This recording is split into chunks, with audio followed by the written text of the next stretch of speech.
আমরা আজকে শিখব স্বরবর্ণের ঋষই। ঋষই দিয়ে কি হয় বলো? ইলিশ। বলো ইলিশ।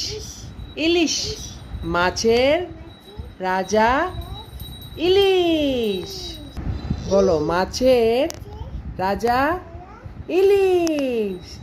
আজকে আমরা শিখব ঋষই। ঋষইতে ইলিশ। ইলিশ মাছ খুবই স্বাদ। ইলিশ মাছ বাড়ি মজা। মা ইলিশ রান্না করে। বলো তাহলে বলো মাছের রাজা। বলো মাছের রাজা হলো ইলিশ। ইলিশ মাছ খুবই স্বাদ।